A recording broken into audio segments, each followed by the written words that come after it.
करने के लिए पावन तीर्थ पर विराजमान हुए हैं। सर्वप्रथम आज के द्वितीय दिवस के प्रथम मंगल में पावन आरती में लोक निर्माण परिवार डॉक्टर आनंद मिश्रा जी, श्री अशोक गौतम जी एवं माननीय doctor Shri welcome Mishra ji, Shri Vivek Mishra ji, Shri Subrat Mishra ji, party भट्टा जी, पूज्य महाराज श्री घाटी महाराज जी के चरणों में प्रणाम करते हुए जन्माग्रह पावन आरती में चढ़ाने मुस्कुराते हुए देखो जगह जगह हम एक लाइन और कह दें, कह दो कहो, कोई बुरा न मान, ये मत सोचना कि बाबा जो है इनका प्रचार प्रसार करने आया। ना ना ना ना ना ना, यूपी में बाबा है तो एमपी में दादाजी तो है। भैया हम तो ये इसलिए कह रहे हैं, हमारे गुरु ने कहा जिसका आओ उसका काम। 2 दिन से हम ड्यूटी यूनियन की बात है, कल चिलगाड़ी का तो हमें बताया ही था। दादा ने ऐसी चिलगाड़ी भेजी कि कल 5 बजे कथा शुरू हुई है। जब चिलगाड़ी न हेलीकॉप्टर में है न हवाई जहाज में, बीच की बीच है। लेकिन भैया बहुत आनंद आ रहा। नवग्रह मंदिर अब डबरा वाले बताएं क्या कहेंगे? डबरा वाले जब अपनी पहचान बताएंगे तो ये भी बताएंगे ग्वालियर के पास, दतिया के पास। अब बताएंगे जहां दुनिया का सबसे विशाल नवग्रह मंदिर है, उसी मंदिर के पास हम रहते हैं। डबरा की पहचान बदल गई, यहाँ की शान बदल गई। अब यहाँ की शान नवग्रह के देवताओं से पहचान होगी। मेरे पागलों, जितने भी आज की कथा में आए, आप सबके हृदय में राम जी बैठे, हम राम जी को प्रणाम कर रहे हैं, आप लोगों को दंडवत प्रणाम कर रहे हैं। आज की कथा को प्रारंभ करने के पहले 2 मिनट कीर्तन गाकर नवग्रह मंदिर वाले पूज्य श्री दादी जी महाराज जी को प्रणाम, जिनके सानिध्यता में ये आयोजन हो रहा, और मुख्य यजमान जी को भी साधुवाद। आप सब जितने लोग कथा सुनने बैठे, आज की कथा बड़ी विशिष्ट है। और कल इसी पंडाल में दिन में 12 बजे से लेकिन वो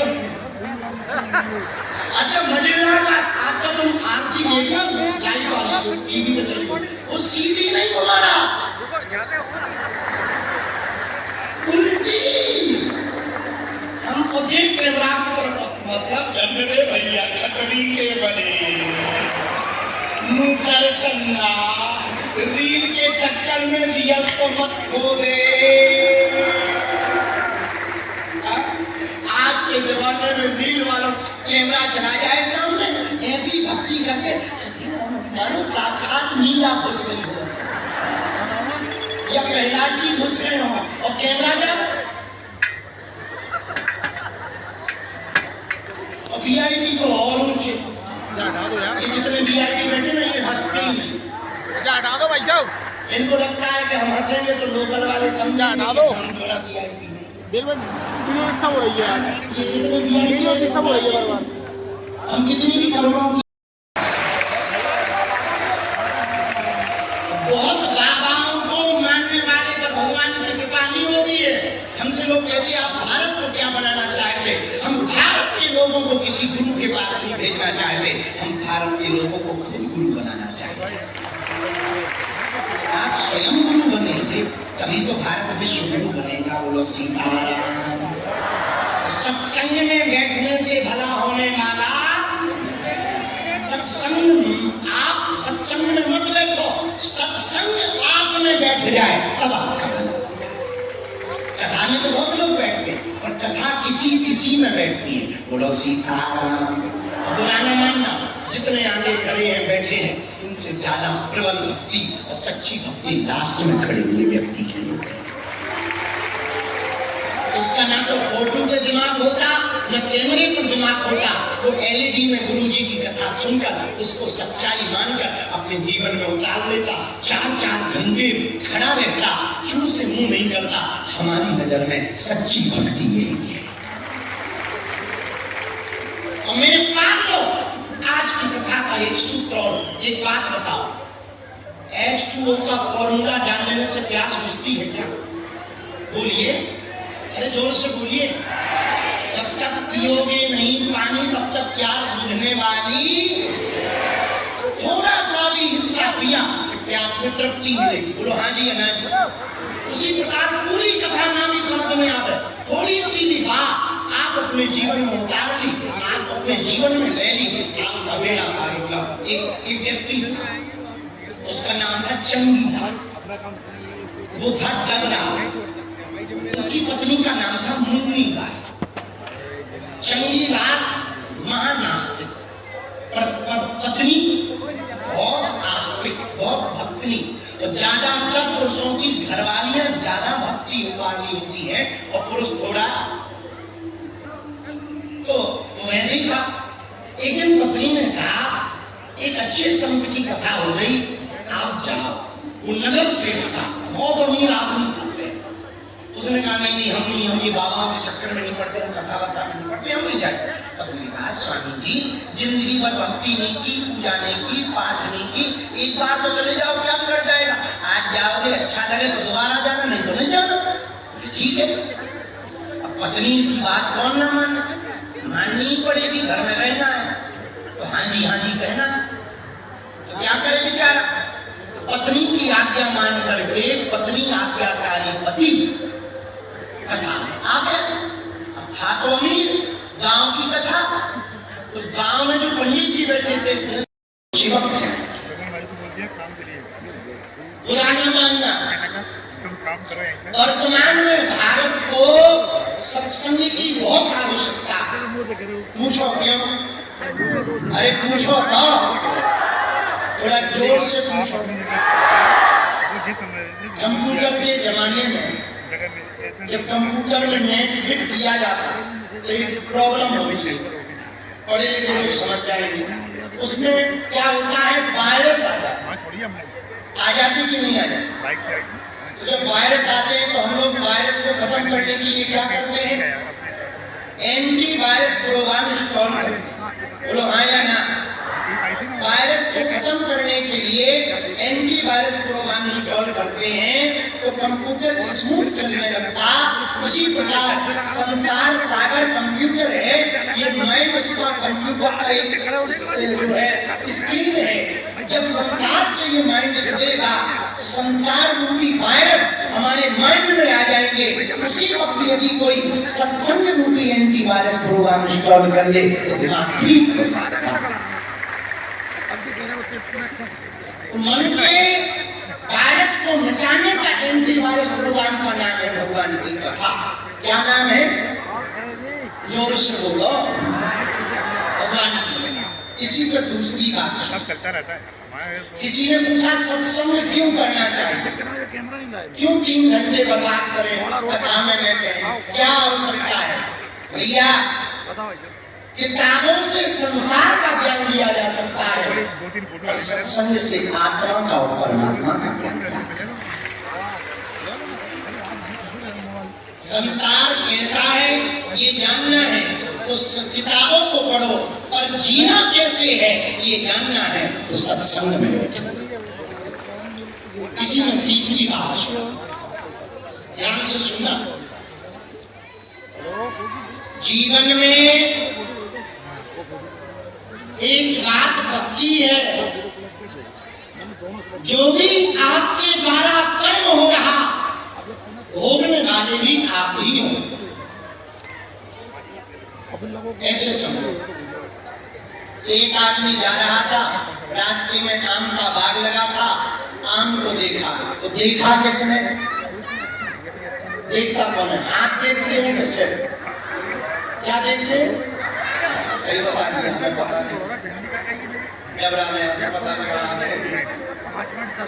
तो बाद में आम लगे, देखा किसने? आंखों ने देखा आम बढ़िया लगे हुए, देखा आंखों ने, पर बाग की तरफ चले कौन? कि हाँ, कौन चले? देखा आंखों ने, चले कौन? पैर। लेकिन एक बात बताओ, देखा आंखों ने, चले पैर, पर आम अच्छे हैं तो तोड़ा किसने? आंखों ने। अच्छा, देखा आंखों ने, चले पैर, तोड़ा हाथों ने, लेकिन खाया किसने? तो किसने खाया? मुंह में के हाथ में खाया। लेकिन तब तक आम के बाग का माली आ गया, उसने घंटा फटका पिटी हुई। अब एक बात बताओ, पूरे सिस्टम में पीठ का कोई काम था? उसने कोई गलती की? नहीं की। देखा किसने? चले कौन? आम को तोड़ा किसने? खाया किसने? और खाने के बाद रखा किसने? पेट में। और पिटी कौन? इसने क्या गलती की? बोलो बोलो बोलो, क्या गलती की? और सुना, जो करेगा वो पाएगा, ये बात ऐसे ही सत्य नहीं है। देखा किसने? चले कौन? तोड़ा किसने? खाया किसने? रखा किसने? पिटी कौन? और पिटाई जब जोर से भई तो रोई कौन? कौन रोया? बोलो बोलो बोलो। आंखें क्योंकि देखा किसने था? जब वीडियो आई तो नहीं देखोगी तो पिटोगी भी तो तुम ही। दाल रोटी खाइए, हरी गुण खाइए। अपने बुंदेलखंड में कहते हैं नॉन रोटी खाइए, हरी के गुण यही विधि लाके राम तारी विधि रहिए। ये डबरा की भूमि बड़ी धन्य है। कल भैया बड़े लेट हो गए थे, आज बड़े जल्दी हो। भगवान की कृपा है, जैसे भगवान चला रहे वैसे चल रहे। पीताम्बरा वाली माई नजदीक है, नवग्रह पीठ का उद्घाटन समारोह है। कल कथाओं का क्रम जो लगातार 10-12 दिनों से चल रहा, वो कल विराम हो जाएगा। फिर पता नहीं ऐसा मौका कब मिलेगा। और भैया हमें तो डबरा वालों के भाग्य पर बड़ा गर्व हो रहा है, घर बैठे ही सब संतों के दर्शन हो गए। धन्य है डबरा वालों का भाग, कितने भाग्यशाली हो। जहाँ नवग्रह भगवान विराजमान, एक तरफ गतिया वाली पीताम्बरा मैया विराजमान, एक तरफ गंगरुआ हनुमान जी विराजमान, एक तरफ भुवनेश्वर महादेव विराजमान, एक तरफ वृंदावन भी नजदीक है। धन्य है डबरा वाले, धन्य है, धन्य है, धन्य है। आज कथा का दूसरा दिन, हनुमान चालीसा पर कथा हो। आज की कथा शुरू करने के पहले हम एक बात कहें ज्ञान की। बिनु सत्संग विवेक न होई, और राम कृपा बिनु सुलभ न सोई। बिना सत्संग के विवेक नहीं होता। लेकिन सत्संग भी सबको नहीं मिलता। अपने गांव में कहा करते, सब कुतियां प्रयागराज जाने लगेंगी तो दोना कौन चाहे? सभी प्रयागराज चले गए तो दोना पत्थर कौन चाटेगा? इसलिए सबको सत्संग नहीं मिलता। किसको मिलता? जिस पर राम जी की कृपा हो, उसको ही सत्संग प्राप्त होता है। तो बड़े भाग्यशाली हैं जो सत्संग की इस गंगा में बैठे हैं।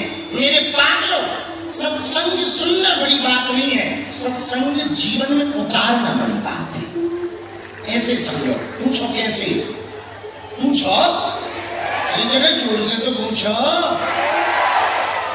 पानी को देख लेने से प्यास बुझती है क्या? बोलिए। मील का पत्थर जो रोड के किनारे लगा रहता है, जिस पर दूरी लिखी रहती, दिल्ली की दूरी 500 किलोमीटर, उस पर बैठ जाने से क्या तुम दिल्ली पहुंच जाओगे? बोलो बोलो बोलो। नहीं। प्रकाश के बारे में पढ़ लेने से क्या अंधेरा मिट जाता है? भोजन को देख लेने से क्या भूख मिट जाती है? उसी प्रकार केवल सत्संग सुनने से जीवन नहीं सुधरता, जीवन में सत्संग उतारने से जीवन सुधरता है। बात समझ आ गई आपको? कई लोग कहते हैं हमने 3-3 बाबा की कथा सुन ली है, 4-4 भागवतें सुन ली, 5-5 राम कथा सुन ली, कई बाबाओं का आशीर्वाद ले लिया, 20 परिक्रमा लगा लिए, 10 पेशी कर ली, गुरु जी के बाद उन्होंने ठकड़ी के बने चंदा अनवाना। हनुमान जी घर के अंकल हैं क्या? तो कृपा कर दे। अरे हनुमान जी को मानने से कृपा नहीं होती, हनुमान जी की मानने से कृपा होती है। समझ आ गई ना? बोलो बोलो हाँ जी ना जी। तो हनुमान जी को मानना है कि हनुमान जी की मानना है? हनुमान जी की मानो, राम जी को मत मानो, राम जी की मानो। रामायण जी भर को मत मानो, रामायण जी की मानो। भागवत भर को मत मानो, भागवत जी की मानो। गुरु जी भर को मत मानो, गुरु जी की भी मानो, तभी बेड़ा पार होगा। बोलो सीताराम, जोर से बोलो। ऐसे समझो, यदि जीवन में सत्संग की जीव की बात जीवन में आ गई तो सब बन जाएगा। जीव की बात जीवन में आ गई, सब बन जाएगा। अच्छा जीव, देखो जीव निकालो, अपनी पकड़ो पकड़ो पकड़ो पकड़ो, चेक करो हड्डी कितनी है क्या? अच्छा, लेकिन जीव में हड्डी नहीं है, पर ये हड्डी तोड़वा सकती। देखो तो तुम जीव में हड्डी नहीं है, लेकिन हड्डी तोड़वा सकती। ये जीव ही तो है, जीव फूलमाला भी डलवा दे और जीव हड्डी भी तोड़वा दे। जीव बड़ी खतरनाक है, कुदरत को ना पसंद थी शक्ति बयान में, उसलिए उसने हड्डी ही नहीं दी जवान में। मेरे पागलों, जीव की बात जीवन में उतर आए तो बेड़ा पार हो जाएगा। बोलो सीताराम। सत्संग की बात, और अच्छा कुछ लोग क्या करते या इसलिए चाहे छुप के करो या प्रत्यक्ष में करो, आप जो भी कर्म करेंगे उसका परिणाम भोगना पड़ेगा। हम एक प्रार्थना श्रोताओं से करना चाह रहे, विनम्रता पूर्वक हाथ जोड़ करके, भैया अपने आचरण को सुधारो। चरण से तुम नवग्रह मंदिर तक पहुंच सकते और आचरण से तुम परमात्मा तक पहुंच सकते। अब आपको निर्णय लेना है कि केवल मंदिर तक पहुंचना। मेरे पागलों, तुम्हें यदि केवल मंदिर तक जाना है तो चरण का प्रयोग काफी है, और परमात्मा तक जाना है तो आचरण ठीक होना चाहिए। आचरण ठीक होगा तो परमात्मा तक पहुंचेगा। इसलिए मेरे प्रिय, आज की कथा का ये दूसरा सूत्र है, हमें चरणों के बल पर भगवान के पास नहीं जाना, आचरण के बल पर जाना।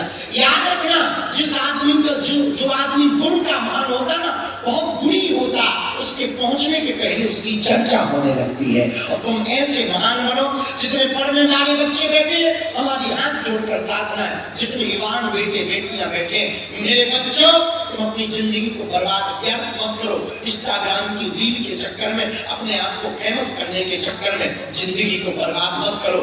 रातों भर तुम्हारे माता पिता रो रो करके, तुम्हारा पिता रातों भर जाग जाग कर खेती करता है ताकि हमारी बेटी और बेटा पढ़ सके। और सफलता रील को लाइक करने से प्राप्त नहीं होती है, रियल में पढ़ाई करने से प्राप्त होती है। और इस रील के चक्कर में इतने बच्चे बच्चियां बर्बाद हैं, हनुमान जी बचाए।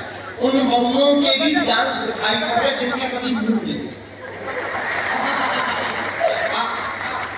ने इंस्टाग्राम जितने भी बनाया उनको बहुत रुपया दिया और खतरी वाले ने क्या गजब का बनाया। आजकल ऐसे ठुमका लग रहे हैं रील पर, राम राम राम राम, बहु डांस कर रही, ससुर नाई कर। और रुको, बहु डांस कर रही, ससुर लाइक कर रहा और जेठ कमेंट कर रहा, नाइस। अरे धन्यवादी दी। हमको तो कई बार ना पुराने राजा महाराजाओं में तरस आता है, जिन डांस को देखने के लिए, मुजरा को देखने के लिए वो करोड़ों मोहरे बर्बाद कर दिए, वो 299 के पैक में घर में छोड़ता है।